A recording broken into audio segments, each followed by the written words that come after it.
For instance तुम्हें जाना चाहिए, टाइम के रेस्पेक्ट में समझे.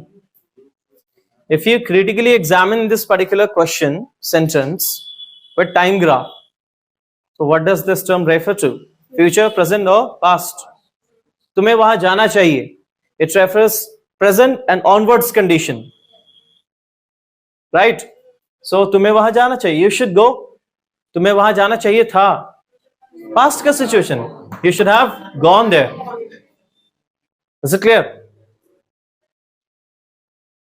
इंडियन टीम अभी प्रैक्टिस कर रही होगी, काम चल रहा होगा. We'll go with that pattern. Even all sorts of structures are included over there in this particular equation. It is such an equation where you can comprehend things easily. Okay, so this will actually refer the action is yet to be completed, like because there is a state of action, the base form of state of action is applied over there. It refers that the action is in progressive state. Someone might be doing something, okay, and it refers that the action had already been completed. Whenever you are in need of framing any sentences based on modal auxiliaries, what requires afterwards?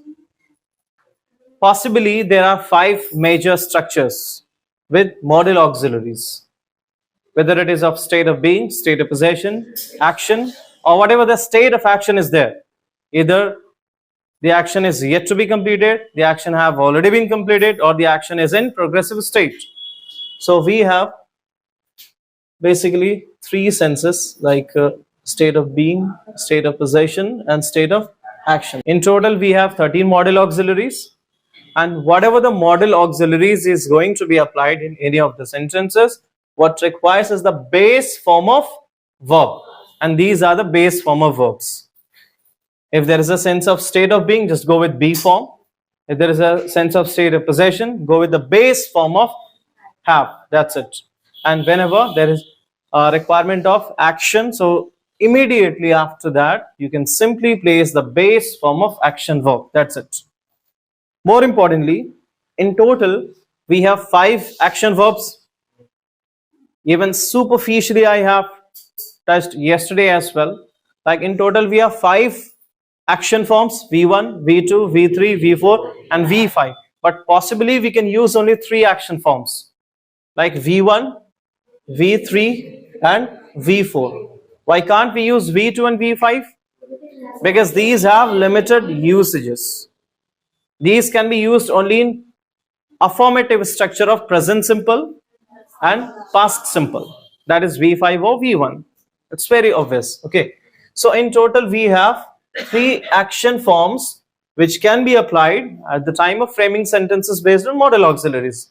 But as there is a basic principle of V3, whenever you use V3 in any of the sentences in English as a verb, because it has additionally it has alternative usages as well as past participle, and it has present participle usages and gerund form as well, isn't it?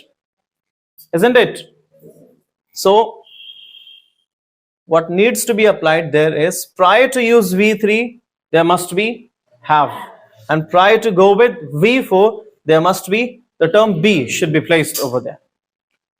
Let's recall once again the basic principle of using modal auxiliaries.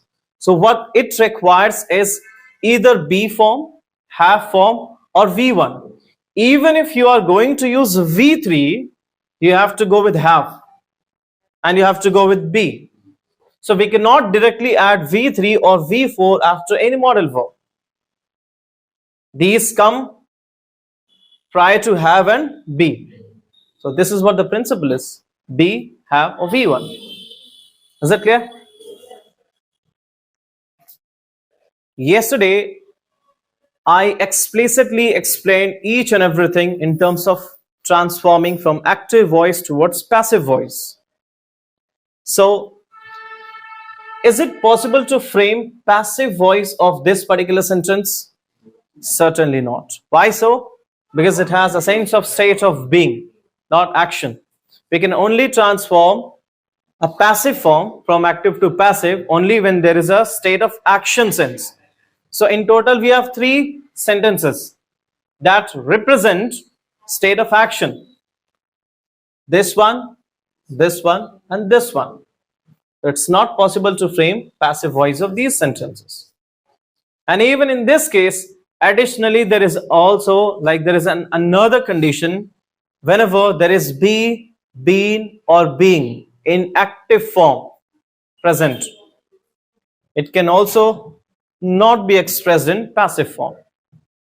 So in total, we have two possible structures that can be expressed in passive with the usages of modal auxiliaries.